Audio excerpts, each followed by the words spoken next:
somewhat failing them because we're the ones that are supposed to guide them and show them the right way. They're just born as a baby, innocent, and then they start getting into trouble, and then we say, oh, it's their fault. It's not their fault. It's our fault. It's our responsibility. And not individually, but collectively. There are so many doing this, organizing this. This was a real last minute thing. And organizing this, I noticed the amount of agencies is incredible. I don't think there's hundreds. I think there may be thousands of them, and all in different areas and whatever else. So I wonder, like, there's so many agencies, but yet, and no disrespect to any agency, but yet there's still so many issues that we're dealing with our youth. We're still looking at them going out and doing all these terrible crimes in that, and at 12 years old, what does a 12-year-old do? No, I don't know. I don't understand it. So we are here today to collectively come together, whether there's 2 of us, whether there's 100 of us, whether there's 1,000 of us. We're here for solutions. We're not here to, as I said before, just discuss the issues. We are here to actually formalize and put some solutions together that we can implement collectively. And it's going to be like a rolling snowball, that as we keep going, we're going to collect and get more and more people on board. Sometimes when people don't see the change, or they don't see the hope in change coming, they kind of feel stagnant. And then what happens is they kind of do nothing. They lose hope. So what are we doing? We are going to develop scenarios or platforms so that we can revitalize the youth, revitalize our communities, revitalize, the whole of Canada. I have dual citizenship. I lived in Canada I spent my first 30 years in Jamaica, immigrated to Canada at age 30, worked here for 30 years at the Center for Addiction and Mental Health. I registered nurse by profession, specializing in mental health and addiction for the past 30 years, received numerous awards from the Toronto Star, from the Center for Addiction and Mental Health. So in addition to working professionally at the Center for Addiction and Mental Health, which there's an over representation of Black youth in our criminal justice system, because I work in the forensic system, over-representation of our Black youth in the criminal justice system on account of many different factors that are in their lives. And then in addition to working professionally, then I was involved in the community, Jane and Finch, and Sparrowway, and Leslie and Finch, which is Sparrowway, Malvern. So in addition to all of that, I'm doing that, plus working individually with single mothers and extensive work. My motto is it's all about relationships, and we're going to talk more about that. In essence, life is about relationships, and this is when you have a breakdown in relationship. In fact, I have a terminology that I come up that we all suffer in what I call relationship deficiency syndrome.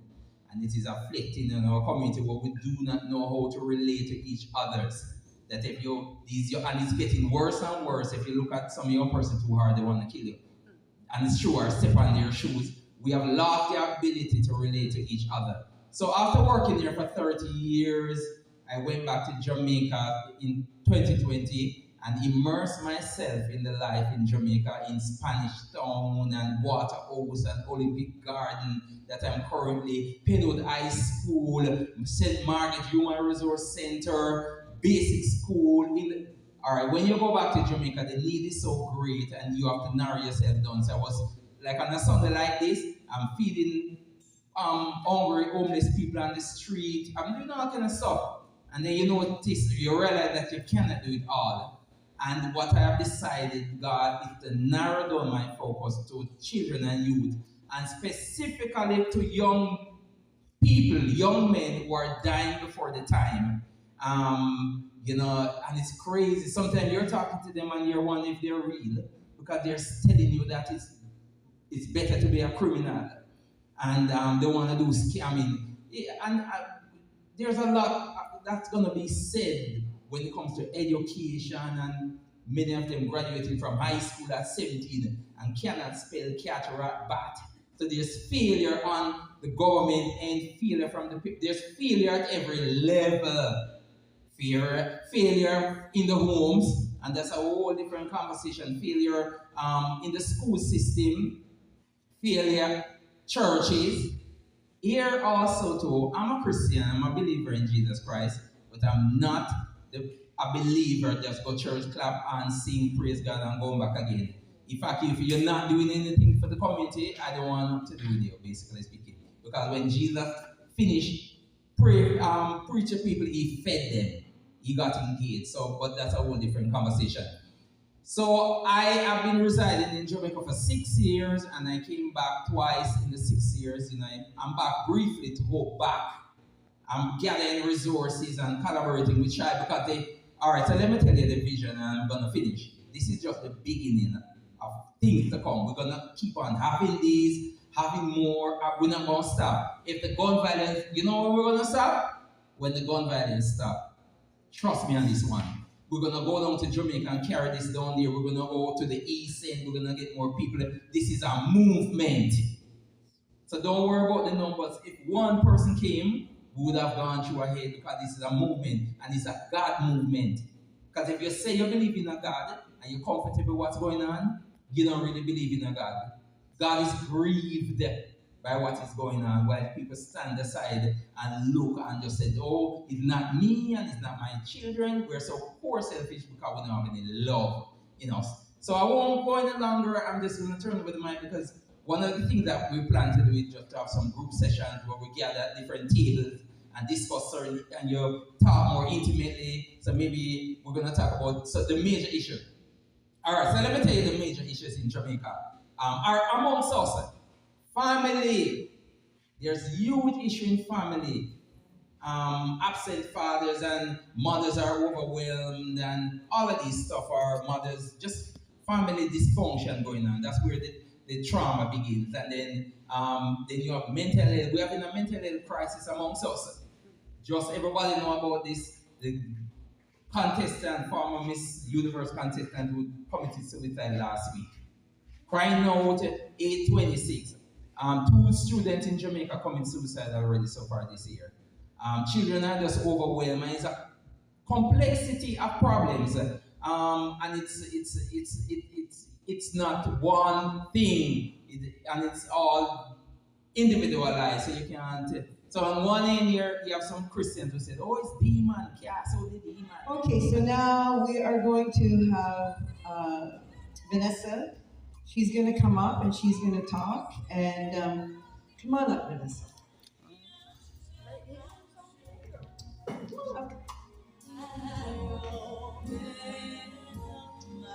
She's dealing with policies and government for Black people, and she'll explain it to you, okay?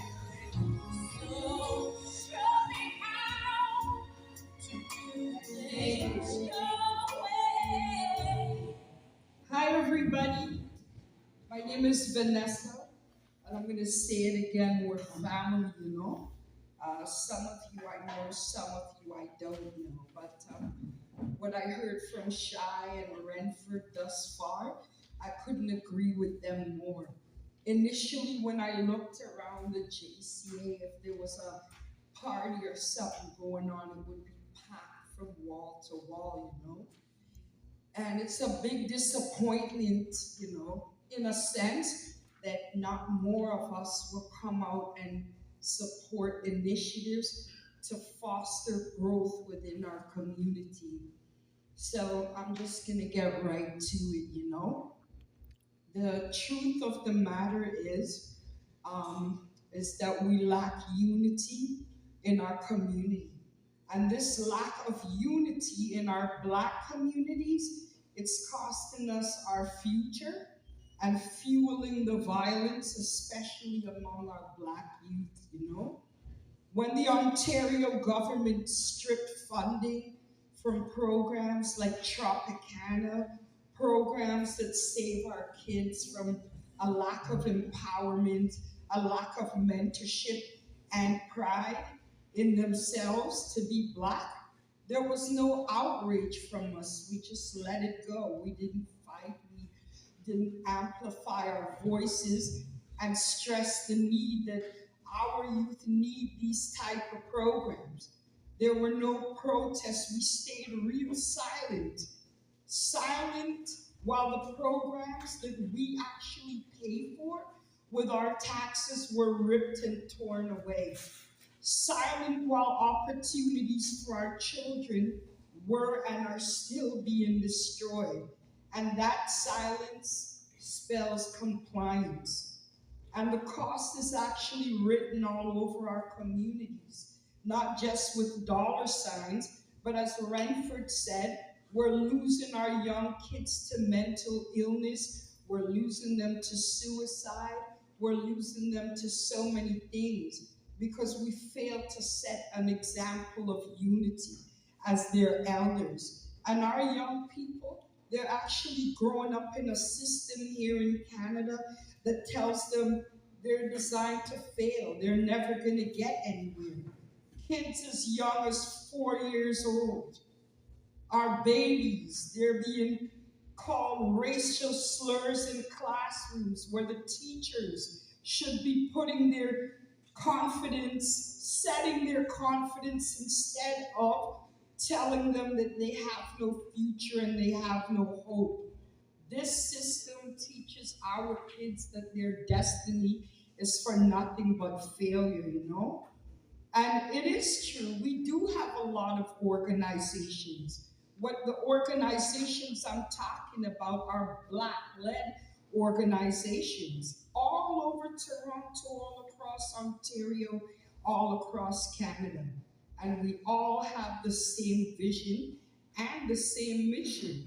But instead of us gathering together, like the few of us that came out here today, we splinter off and we work in isolation. This one works here, this one works there, rather than coming together. Because there is strength in numbers, you know. And Anthony B said in his song, he said, unity is strength, so strength has to be the power, you know. It doesn't mean we're going to agree on everything. It just means that we have to try to find a way that we understand that we're much stronger together than we are being apart. And I want to set an example of that unity for you. I don't know if you remember what happened in Toronto here on September the 13th, that big rally and march that they had in Christie Pitts Park. That guy, Joe Andajar, he spearheaded that protest. And I followed the protest on the YouTube live, you know. And there were media personnel from every major news media outlet. There was Global, CTV, City TV, CBC. It's like they surrounded him. Even if the messages that he's conveying are like marginalizing immigrants and what have you, they still stood there and listened to what he had to say. Not so much to the message, but you saw that big crowd of people behind him, including some of our people that are not here today, but they showed up at Christie Pitts Park. And this is the downfall of our community, you know? Support does make a message seem greater. So I just want to be clear that anti-black racism does affect each and every one of us. It targets our kids at schools, our youths in the justice system, and even us and our families in every single sector of Canadian society. The system is actually designed to divide us and keep us divided and convince us from the time that we're kids that we're unworthy. But the system, they can only win if we just keep living up to what they designed for us and stay divided. So I agree, when I saw Shy's flyer, that enough with the silence, enough with low turnouts, enough with undermining each other's work. Healing starts inside before you can illuminate that healing outwardly. And when I say healing, I mean we have to heal from jealousy, our egos, and also from division. Healing that allows us as one people to stand side by side. And this will tell the government, you know what? We as a black people here in Canada, we don't want to continue to accept anti-black racism in our schools, our workplaces, and definitely not in the justice system. So in a nutshell, I just want to say with the few of us that are here, continue coming out, continue supporting initiatives that are designed to bring unity within our community. Don't watch the numbers. Yes, strength is in numbers, but you know what? Renford prayed just now, and my God tells me that even if two or three is gathered, his presence is still here. So I'm hoping that we can set an example to those that chose not to come today and continue working towards the greater good. And Shai, you're doing a great job. Thank you. Bless.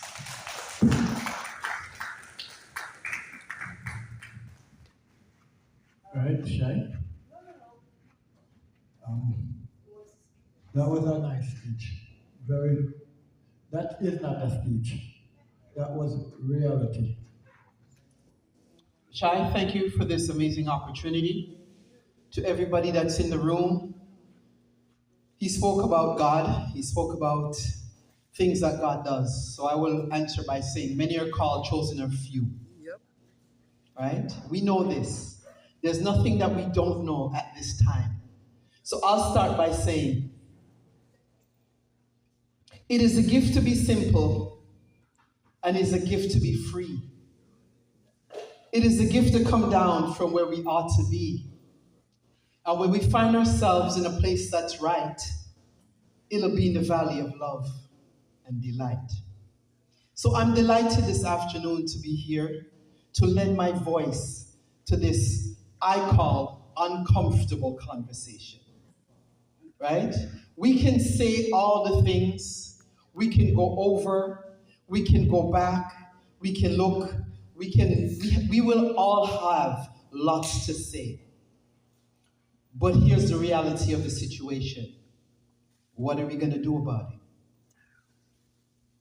That's everything. Everybody's going to come here. We all have resumes. Mine is 40 years long, right, of community. And each and every one of us in here, Rev spoke about his longevity of community. But what we need to do today is the call, answer the call of here and now. What are our intentions after today? Because you know what we struggle with. We say we want a leader, but if a leader steps forward, we have issues with the leader. Yep. So my question to each and every one of you, why don't you take the part that you feel is important and lead? Yes. We don't need a leader. We're all leaders. Take the piece that resonates within your heart and do what it is that you need to do. If you do this from a place of love, it is never work. But if you do it looking for some type of accolade, you will get frustrated. Right? If you're looking for the media to report, they will only report on the things that they like, or the things that will cause chaos in our community, which we already know what it is. I refer to it as a 10-lie vision, because it distorts our vision. Not everything you see on TV is real. There's lots of good things going on in about our community. I can speak to that because I live it. I have a young man here with his wife that I always call them out whenever I go anywhere because for me they exemplify what we're trying to do in the community. So right over there is Mr. Mortgage Marlin and his wife Janet. Give them a round of applause. He grew up in the Chuthui community, or as we Jamaican people say, Chuthui. He's witnessed a lot of things, and his journey has seen a lot of things. And he made a decision, I'm going to do something about it.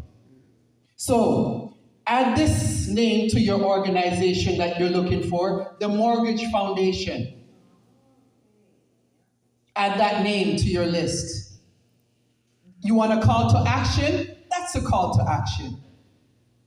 We're busy looking for things and people that already exist. Stop trying to reinvent the wheel. It's here. Each and every one of you who took the time out of your Sunday to be here, you're part of the solution. Stop looking in places and spaces that don't honor us. Because all they do is they throw some money, and we know what happens. They throw some money. What do you do when people are hungry? You throw something at them. If they're really hungry, they'll take it. And that's what they've done to a lot of us in our community with the money. Or as we Jamaican would say, the little money. Because them dash it, we take it, and we fight each other for it. That's what we've done. And at the end, there's nothing sustainable or left. Funding is for you to build something sustainable so you can build a legacy and pass it on. That's what funding is. They look at our community as a joke. Because all they do, we're going to give them some money and watch them fight. And that's what they've done throughout the years. They've thrown the dogs, because we always come in begging. Right? So when somebody's begging, you throw anything at them because they're begging. We go to them begging, they throw us whatever. And they laugh to see that all these years that we've been receiving funding, what's sustainable? Organizations pop up, like the social media. We pop up, we make a new song, we make a new dance. And everybody sing and everybody dance. Or we have a new challenge and everybody's do the new challenge and we post it. That is it. Nothing really happens. So I came here because I do have a purpose. And everyone in here is doing the work. Like you said, community work is a marathon. It's the long haul, the hard work, the late nights, the struggles. But what we don't do is collaborate. What we do often is work in silos.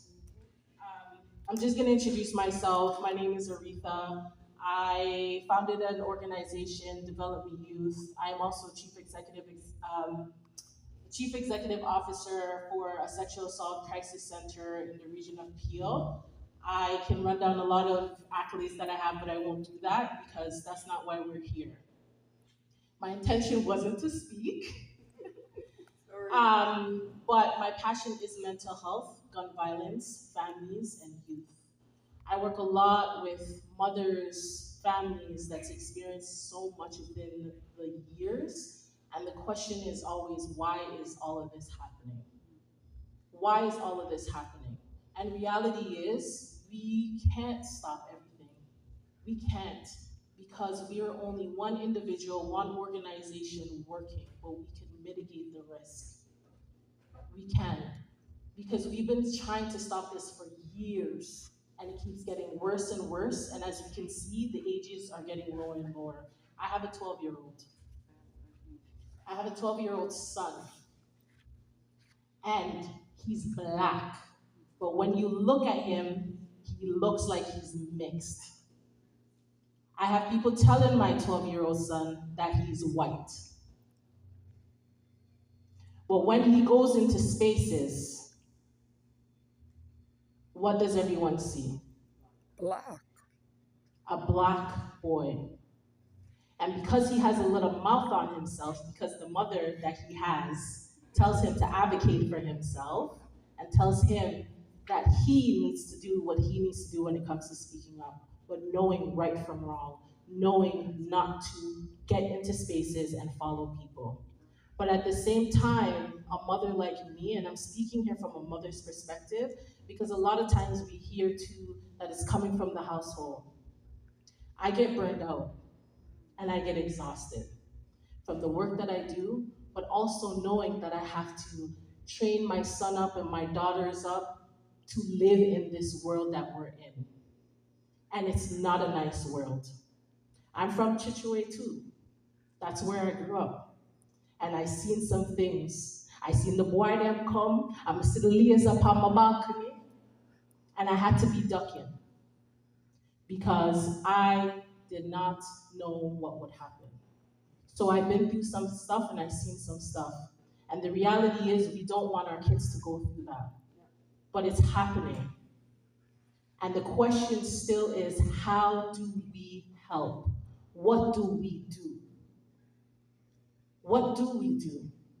And there's never going to be a best answer.